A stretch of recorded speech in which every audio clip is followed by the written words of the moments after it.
The day my daughter threw me out of my own house still burns in my memory, like fire on dry grass.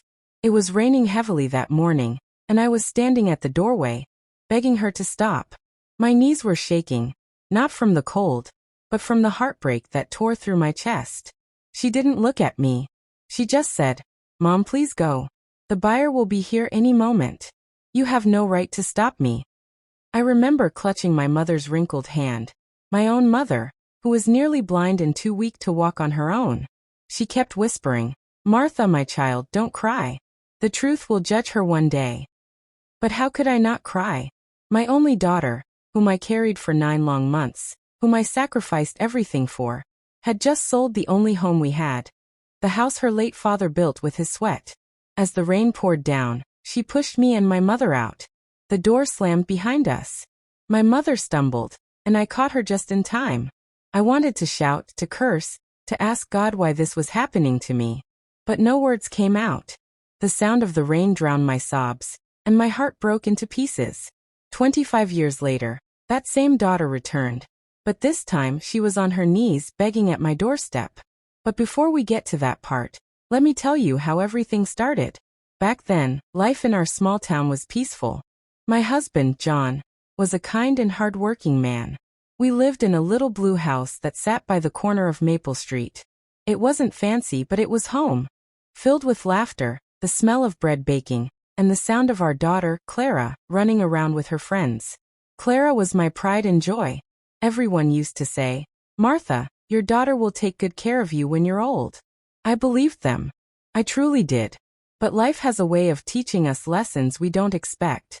When John died suddenly from a heart attack, our world changed overnight. Clara was only 22 at the time, and she had just finished college. I used all our savings to make sure she graduated. After the funeral, I sat her down and said, "Clara, I know times are hard, but we'll manage. We have each other." She smiled weakly and hugged me. "I promise, Mom. I'll never let you down." For a while, she kept that promise. She got a job at a real estate office in the city. She would visit every weekend, bringing food and small gifts for me and my mother. I thought everything was fine, until she met a man. His name was Victor, smooth-talking, handsome, and full of charm. I didn't like him from the first day I met him. He was the kind of man who looked at everything with greed. Even our small house, he kept glancing at it like it was gold. I warned Clara gently, "My dear, be careful. That man's eyes are not kind." But she just laughed. "Oh, Mom, you worry too much. He loves me." It wasn't long before things began to change. Clara stopped visiting often. When she did, she seemed distracted. My mother noticed too. "That man has clouded her mind," she said one evening as we shelled beans on the porch. I sighed. "She'll realize soon, Mama. She's just in love." But I was wrong. One Sunday afternoon, Clara arrived suddenly. Her face was hard, and her tone was cold. "Mom," she said sharply, "I need to talk to you." I smiled, thinking she had good news. But when she said the words, "I've sold the house," my heart stopped. "What?" I gasped, thinking I heard wrong. She avoided my eyes. "The papers are signed. The money's already been paid. You and Grandma can stay with me in the city for a while until you find something else." I felt dizzy. My voice trembled. "Clara, this is your father's house. You can't sell it. He built it for us." Her reply was a slap to my soul. "I'm tired of this old life, Mom. Victor says we can start fresh, open a business, live better. You'll thank me later." I stood there frozen, staring at the child I once nursed, now talking to me like a stranger. "So you'll throw your mother and grandmother away for money?" Her face turned red. "Don't make me feel guilty, Mom. I've made my choice." From that moment, our home became a battlefield. I begged her to change her mind, but she grew colder. Then the day came when she brought strangers to the house. People who inspected the walls, floors, and garden like they were shopping for clothes. That's when I knew it was over. When the rain fell that fateful morning, my daughter forced me and my mother out. I will never forget the look on her face. Not anger, not sadness, just emptiness. She shut the door and walked away with her new husband, leaving us on the muddy road. We had nowhere to go. I held my mother's fragile hand, and she whispered, "God will repay." Those words became the only thing that kept me alive in the years that followed. We found shelter in an old shed at the edge of town. I worked as a cleaner in a small bakery just to feed my mother and myself. There were days when all we had was bread crust and rainwater. Sometimes, I would stare into the darkness and wonder if my daughter even thought of us. I prayed for her. Every night, even when I was angry, I prayed. Then one evening, after many years of suffering, I saw something on the news. A report about a real estate company that went bankrupt.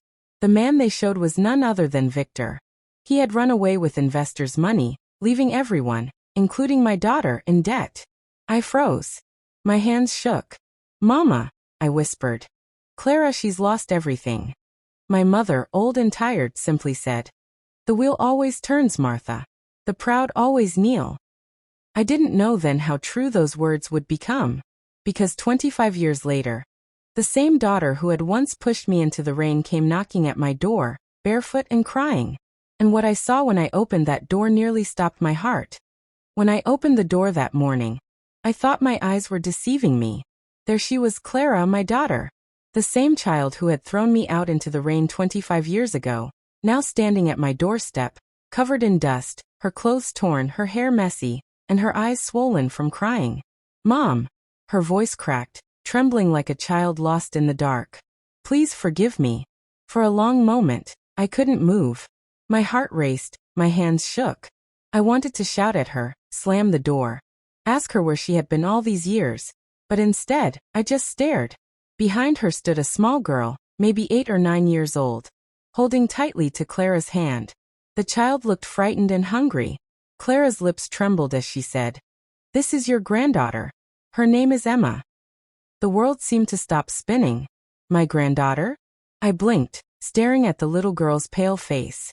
She looked so much like Clara when she was young, innocent, scared, and lost. My old mother, who was sitting on her chair near the fire, called out weakly, "Martha, who is it?" I swallowed hard and whispered, "It's Clara, she's here." My mother, now too old to stand on her own, closed her eyes and murmured, "So, the storm has returned." I stood there for another moment, torn between anger and pity. Then with a deep sigh, I stepped aside and said quietly, "Come in." Clara burst into tears and fell to her knees, hugging my legs. "Mom, I'm so sorry. I lost everything. Victor left me with nothing. He took all the money, all the properties, everything. I have nowhere to go." I didn't touch her. I didn't say a word. I just looked down at her, my daughter who had once looked down on me. My heart wanted to comfort her, but my mind screamed in pain, remembering the cold rain, the hunger, and the nights I cried beside my mother because of her choices. Finally, I said quietly, "Get up, Clara. Sit down. You must be tired." She wiped her tears and helped her little girl inside. The child's stomach growled loudly, and I quickly went to the kitchen to get what little food I had. Some leftover porridge and bread. I gave it to Emma, who ate hungrily. Clara sat silently, watching her daughter eat. Her eyes were red and full of shame. My mother turned her head toward Clara's voice and said softly, "Clara, I may be blind now, but I see more clearly than I ever did. Do you remember the day you pushed us into the rain?" Clara started to sob. "Grandma, please don't remind me." But Grandma continued, "That day, I told your mother that truth would judge you. And now, truth has found you."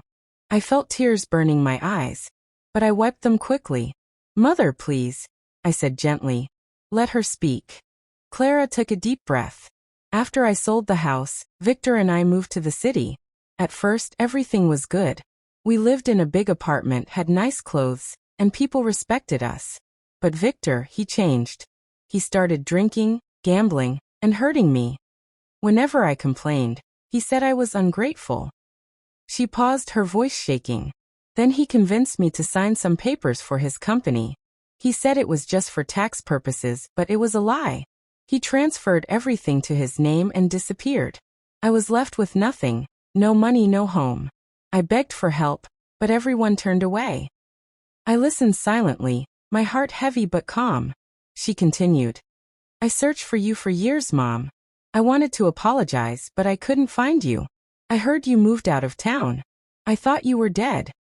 At that moment, I couldn't hold back my tears anymore. Dead. Clara, you left me and your grandmother to starve. Do you know how many nights we went to bed hungry? How many times I begged God to take away the pain? She buried her face in her hands and cried louder. Emma looked at her mother and then at me. Her little eyes filled with confusion.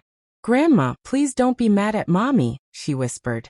Those innocent words pierced my heart like a knife. I took a deep breath, trying to calm myself. I knelt down beside the child and stroked her hair. I'm not mad at her, my dear. I just wish she had known better. For a long time no one spoke. Only the sound of the crackling fire filled the room. Then my mother suddenly coughed, a deep, painful cough that shook her frail body. I rushed to her side. Mother, are you all right? She smiled weakly. I'm fine, Martha. It's just the years catching up with me. But I could see she was not fine. Her skin was pale, her hands cold. I turned to Clara. You came back at a time when we are barely surviving. But maybe God brought you here for a reason. Clara looked at me, tears still in her eyes. Please, Mom, let me stay. I'll do anything, clean, cook, help you. I just need a place to start again. I hesitated. The pain of the past clashed with the compassion in my heart. Finally, I nodded slowly. You can stay. But know this, Clara, forgiveness doesn't erase the past. It only gives a chance to make the future better. She nodded quickly, crying again. Thank you, Mom. I promise I'll make things right. That night, for the first time in 25 years, my daughter slept under my roof again. She and Emma shared a small mattress beside the fire. While I sat watching them, unable to sleep, memories flooded my mind. Her laughter as a child, her smile at graduation, and then her cold eyes when she pushed me out of the house. The pain was still there, but seeing her broken and humbled gave me a strange feeling. Not joy, not anger, but a quiet peace. Maybe this was the start of healing. But just when I thought peace had finally returned to my life, something happened the next morning that turned everything upside down again. At dawn, I heard a loud knock on the door. Clara and Emma were still asleep. I went to open it, thinking it was a neighbor, but when I saw who stood outside, my blood ran cold. It was Victor. The moment I saw Victor standing at my door, the world around me froze. His face had changed, no longer the proud, polished man I remembered, but a shadow of himself. His eyes were sunken, his beard unkempt, and his clothes torn. Yet even in his weakness, the coldness in his eyes hadn't faded. Martha, he said softly, his voice raspy. I need to see Clara. For a moment, I just stared at him. My hands trembled slightly, and my mind flooded with memories. The lies, the betrayal, the pain he brought to my family. I stepped outside and shut the door behind me, not letting him enter. You have no place here, Victor, I said firmly. You took everything from my daughter. And now you come here after 25 years? What do you want? He looked down at the ground, sighing. I made mistakes, Martha. I just want to make things right. Please let me see her. The audacity in his tone made my heart boil. Make things right? I snapped. You destroyed her life. You left her homeless, and you made her a beggar. Because of you, she lost everything, even her soul. The sound of the door opening behind me made me turn. Clara stood there, her face pale and her eyes wide. For a second, she froze when she saw him. Then she gasped, Victor? Victor's eyes softened. Clara, my dear. I've been looking for you. Clara's voice broke. Why are you here? After all you did? You left me with nothing. You ruined my life. He took a step closer, but I raised my hand sharply. Don't you dare come closer to her. But Clara pushed past me. No, Mom. Let him talk. I need to hear what he has to say. Victor looked at her with guilt. I know I've done terrible things. After I ran away, I thought I'd live a better life. But everything I touched turned to dust. I lost my money, my friends, everything. I've been sick for months, Clara. I'm dying. Clara's lips trembled. Dying. He nodded weakly. The doctors said I have little time left. I came to find you and our daughter. The words hung in the air like a thunderstorm about to break. My heart skipped. Our daughter? I whispered. Clara shook her head slowly. No, No, Victor. Emma is not yours. Victor's eyes widened. What are you saying? Clara's voice cracked. You left me before I even knew I was pregnant. Emma's father is someone else. Someone who cared for me when you abandoned me. But he died in an accident before she was born. Victor's face darkened, and for a second, I saw the same prideful man who once destroyed my child's life. You mean you moved on? He growled. After everything? Clara raised her chin, tears streaming down her face. After everything? You left me to rot, Victor. You took everything I owned and disappeared. What did you expect me to do, die waiting for you? Victor's breathing grew heavy. You don't understand. I was trying to fix things. I made a deal, a bad one. I thought if I got rich again, I'd come back for you. But you never did, Clara whispered. And now you're here, asking for what? Forgiveness. He fell to his knees suddenly, coughing violently. His hands clutched his chest, and blood dripped from the corner of his mouth. Clara screamed and rushed to him. Victor. I stood frozen, unsure what to do. My heart battled between pity and rage. My mother's voice came from inside, soft but firm. Martha, help him. Don't let hatred lead your heart. I ran back inside, grabbed a cloth and a cup of water, then returned. Clara was already holding him, tears streaming down her face. I knelt beside them and pressed the wet cloth to his lips. Drink, I said coldly. You don't deserve it, but God commands mercy. He sipped weakly, his hands shaking. Thank you, Martha. Then he looked at Clara. I came here because I wanted to give you something. There's a small land in my name, outside the city. I want you and Emma to have it. I know it won't fix the past, but it's all I have left. Clara shook her head. I don't want your land, Victor. I just want peace. But he smiled faintly. You'll need it someday. Promise me you'll take it. Clara hesitated, then nodded. I promise. He closed his eyes and whispered. Good, maybe God will forgive me now. Then he collapsed. Clara screamed. Mom. He's not breathing. Mom. I touched his neck. There was no pulse. The man who had destroyed my daughter's life had just died on our doorstep. Clara began to sob uncontrollably, shaking his lifeless body. Why now? Why come just to die here? I wrapped my arms around her and whispered. Maybe because this is where he was meant to face the truth. Maybe this is God's way of closing the past. We buried him behind the church that same evening. The priest said a few words, though no one else came. Clara stood silently beside the grave, holding Emma's hand tightly. The wind blew softly through the trees, carrying away the sound of her quiet sobs. When we returned home, the silence was heavy. My mother was sitting by the window waiting. Is it done? She asked. Yes, I replied softly. He's gone. She nodded slowly. Then the healing can begin. But that night, as I lay in bed, I couldn't sleep. Something about the way Victor spoke, about the land, kept echoing in my mind. And somewhere deep inside, a strange feeling told me this wasn't the end. The next morning a letter arrived. The paper was old, folded many times. The writing on it was Victor's. My hands trembled as I opened it. What I read inside made my heart stop, and changed everything I thought I knew about my daughter's betrayal 25 years ago. The letter shook in my hands as I unfolded it. My heart pounded so hard I could hear it echo in my ears. Clara sat opposite me, her eyes red and tired from crying all night. My mother watched quietly from her chair, her wrinkled hands folded in her lap. I took a deep breath and began to read. Martha, if you are reading this, it means I didn't live to tell you everything in person. I know you hate me, and you have every reason to. I stole from you, from Clara, and from myself. But before I die, I must tell you something that has been haunting me for years. The house Clara sold 25 years ago, she didn't sell it because of greed or because I forced her. She sold it because she thought it would save your life. You were sick at the time, Martha, very sick. You didn't know it, but the doctors told her you needed surgery. She had no money and was too afraid to tell you the truth.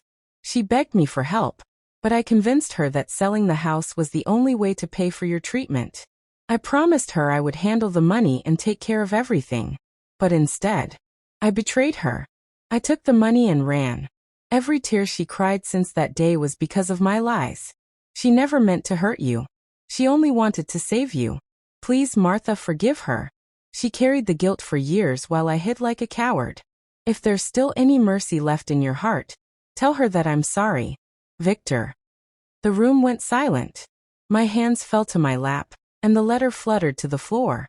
Clara stared at me, her mouth slightly open, tears slowly rolling down her cheeks. Mom, she whispered. It's true. I wanted to tell you so many times, but every time I looked at you, I saw the pain I caused. I couldn't bring myself to say it. I felt like the ground had disappeared beneath me. Clara, you mean you did it for me? She nodded slowly, sobbing. You were dying, Mom.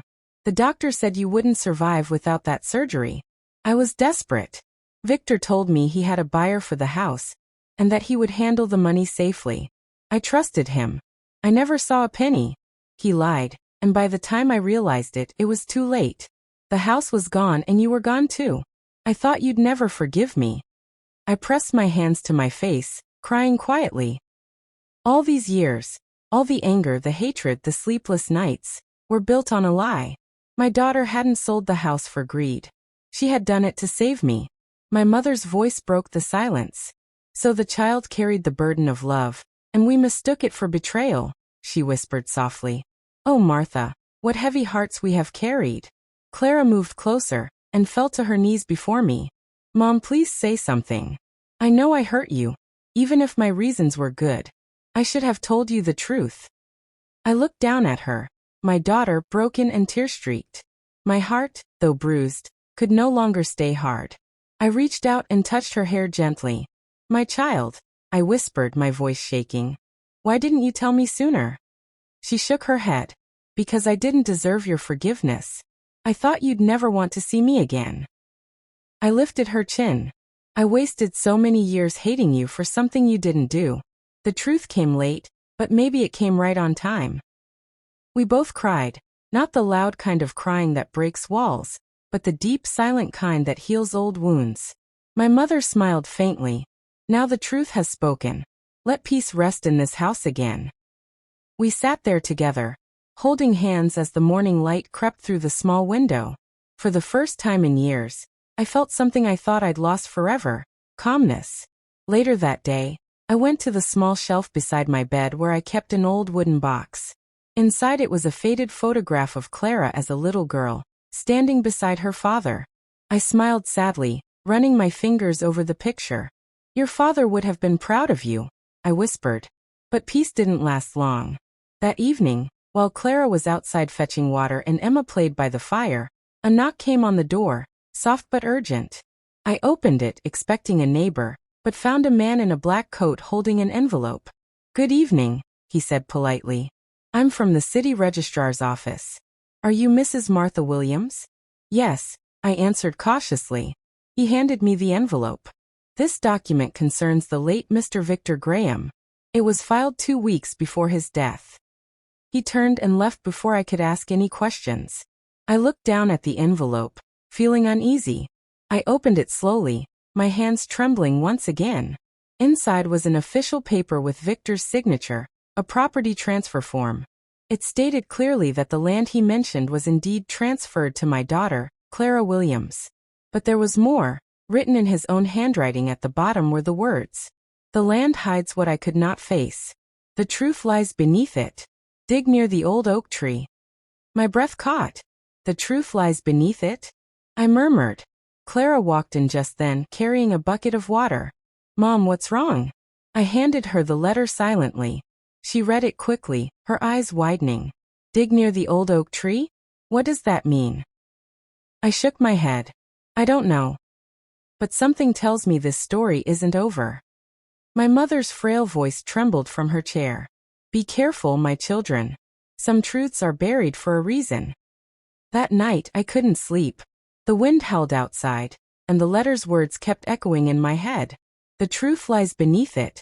By morning, Clara had made up her mind. Mom, I have to go there. I need to know what he meant. I tried to stop her, but the look in her eyes, strong, determined, the same look she had as a child, told me there was no use. Then we go together, I said.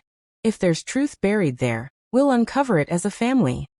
As we packed our few things, I couldn't shake off the feeling that what we were about to find could change everything once again. And maybe not for the better. Because sometimes, the truth buried in the past is far darker than the lies that covered it. The journey to the land Victor left behind was long and quiet. The morning sun rose behind us, casting gold streaks over the dusty road. Clara walked beside me, holding Emma's small hand. My mother, too weak to travel, stayed behind with a neighbor. Before we left, she held my hand tightly and whispered, "Martha, whatever you find, don't let it steal your peace again." I nodded, though my heart felt uneasy. The land was about 2 hours from town. A lonely place surrounded by thick trees and dry grass. We finally arrived at a wide open field. In the distance we saw it, the old oak tree. Its branches stretched like twisted arms, its roots buried deep in the earth. Clara stared at it silently. "That must be the one," she said softly. We stood there for a moment, unsure of what to do next. The air felt heavy, the kind of silence that warns you something is waiting. Emma clung tightly to her mother's skirt. "Mommy, I'm scared," she whispered. Clara knelt and hugged her. "It's okay, baby. Grandma and I are here." We had brought a small shovel with us. Clara took it and began to dig near the roots of the oak tree. Her movements slow but firm. The ground was dry and hard, and every strike of the shovel made a dull thud. Minutes turned into hours. Sweat covered her face, but she didn't stop. I watched, my hands trembling slightly. Part of me wanted her to stop. I didn't know what we would find, and something deep inside told me it wouldn't be good. Then suddenly, the shovel hit something solid. Thud. Clara froze. "Mom, did you hear that?" I stepped closer, my heart pounding. "Be careful." She cleared more dirt away until the shape became clearer. A small wooden box, half rotted but still intact. Emma gasped. "Is it treasure?" she asked, her innocent eyes wide. Clara didn't answer. She carefully lifted the box out and placed it on the ground. It was locked, but the old metal clasp broke easily when she hit it with a stone. Slowly she opened it. Inside, wrapped in old cloth, were several papers, a small bag of jewelry, and an envelope with my name on it. Clara handed it to me. "Mom, it's for you." I opened the letter carefully, my fingers trembling. "Martha, if you have found this, then you know the truth about the house and about me. But there is one more truth you must know. The reason I could never face you again. Years ago, when I took the money from the sale, I didn't just spend it on myself. I used part of it to pay off a debt, a dangerous debt. I was being hunted by men who would have killed me, and I dragged Clara into it without her knowing. One night, they followed me to your old house. When you thought she had come to throw you out, I was hiding nearby, ready to protect her if they showed up. But when you and your mother left in the rain, they came, and I fought them off. In the fight, one of them died. I buried him under this tree. That's why I ran. Not only because I stole the money, but because I became a murderer trying to protect the woman I loved and her family. I carried that guilt for the rest of my life. If the truth ever comes out, I pray it doesn't destroy you or Clara. Victor." The letter slipped from my hands. My body felt cold. Clara's eyes widened in shock as she stared at me. "Mom, he buried someone here?" I nodded slowly, my voice barely above a whisper. "That's what it says." We both turned our eyes toward the hole we had just dug. And for the first time, I noticed the ground beneath the box was darker, looser. Clara covered her mouth with her hand. "Oh God, do you think?" I took a deep breath. "Clara, stop digging. Whatever is down there belongs to the past." But she shook her head. "No, Mom. We can't leave it like this. We have to know." Before I could stop her, she dug a little deeper. After a few more strikes, a foul, earthy smell filled the air. Something pale peeked through the soil. Clara gasped and stumbled back. "Mom," she cried. There's a bone." I grabbed her hand and pulled her away. "Stop. That's enough." We both stood there, trembling, staring at the half-buried bone sticking out from the dirt. Emma clung to my skirt, terrified. "Mom," Clara whispered. "What do we do now?" I swallowed hard. "We call the police. We can't hide this." The wind picked up, rustling the leaves. as if the land itself was warning us. Within an hour, 2 police officers arrived. They listened carefully as we explained what we had found and showed them the letter. They examined the box, the jewelry, and the remains. After a few quiet minutes, one of the officers sighed. "This must have been years ago," he said. "We'll take the body for identification. You two might need to come to the station later for some questions." We nodded silently. As they lifted the old remains, Clara turned away, covering her face. Tears streamed down her cheeks. "I can't believe Victor did this," she whispered. I placed a hand on her shoulder. "He wasn't all evil, Clara. He sinned, but he also saved you that night. Maybe this was his punishment all along." When the officers left, the land felt different. Lighter somehow, as if a ghost had finally been set free. We stood there quietly for a while, watching the wind move through the tall grass. Emma, too young to understand, picked a small flower and placed it on the disturbed soil. "Rest now," she said softly, mimicking words she must have heard at church. Clara wiped her tears and looked at me. "Mom, can we keep this land?" I nodded. Yes. Not for wealth or memory, but as a reminder that truth, no matter how long it hides, always finds a way to rise. We walked back home as the sun began to set, the orange sky glowing behind us. For the first time in 25 years, I felt a strange kind of peace. A peace built not on forgetting, but on understanding. Yet deep in my heart, a quiet thought still lingered. If Victor had truly buried a man here, what if there were others involved? Men who never forgot what happened that night? Because as we reached home that evening, a black car was parked outside our gate, one I had never seen before. That evening, as the black car idled outside our gate, my heart began to race again. After everything we had just discovered, I feared more ghosts from the past were coming to haunt us. Clara moved closer to me, holding Emma tight. "Mom, do you think it's the police again?" she whispered. "I don't know," I said quietly, my eyes fixed on the car. The door opened slowly, and an elderly man stepped out, dressed neatly in a brown coat. He looked to be in his late 60s, his face lined with time. He removed his hat, revealing silver hair and kind, tired eyes. "Mrs. Martha?" he called softly. "Yes," I replied, cautious but calm. "My name is Harold. I was Victor's friend. Many years ago. I was told you found something on his old land." Clara and I exchanged glances. "Yes," I said slowly. "We found a box, some papers, and remains." He nodded, his eyes glistening with sorrow. "Then the truth has finally come to light. Victor told me about that night before he passed away. He said he never forgave himself for the life he took, but even more for breaking yours." Tears filled my eyes. Why did he never come back? Harold sighed deeply. He tried to many times, but by the time he gathered courage, the sickness had already taken hold of him. He wanted you to have the land, but he didn't know how to face the pain he caused. Clara's voice trembled. "He said he loved us, even after all that?" "He did," Harold replied. "He loved you more than anything. That's why he kept me away from you all these years, to protect you from the men he once owed. They're all gone now. You're safe." For the first time in years, I felt a wave of relief. All the anger, all the pain, all the unanswered questions slowly melted away like ice under the morning sun. Harold handed me a small envelope.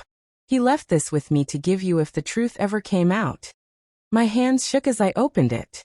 Inside was a single folded note, written in Victor's familiar handwriting. "Martha, I never deserved your kindness, yet you gave it freely. I destroyed the peace we built, but I hope this truth brings you the closure I could not give in life. The land belongs to you and Clara now. Let it remind you not of betrayal, but of forgiveness. Victor." Tears slipped down my cheeks. I pressed the letter to my chest and whispered, "Rest in peace, Victor. I forgive you." Clara stepped closer and hugged me tightly. "Mom, you're stronger than anyone I've ever known." I smiled weakly through the tears. "Strength doesn't come from revenge, Clara. It comes from learning to forgive, even when it hurts." For the first time, she smiled back, genuinely warmly. The years of distance between us slowly faded. Emma, innocent and curious, looked up and asked, "Grandma, does that mean the bad man is gone now?" I knelt beside her and stroked her hair gently. Yes, my dear. The bad man is gone. And all that's left is love. The three of us stood there under the dim sunset, the sky painted with gold and purple. The house that had once brought us so much pain now felt alive again, filled with laughter and peace.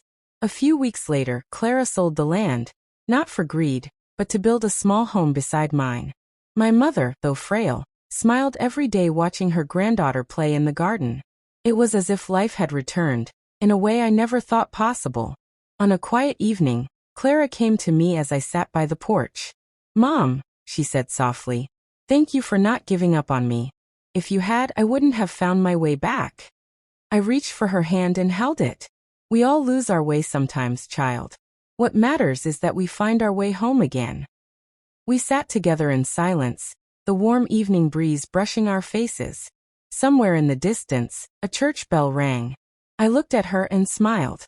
Promise me something, Clara. What is it, Mom? When I'm gone, take care of your daughter the way I took care of mine. Never let bitterness build walls between you. Clara nodded, tears glistening in her eyes. I promise, Mom. That night, I went to bed with peace in my heart. The past no longer haunted me.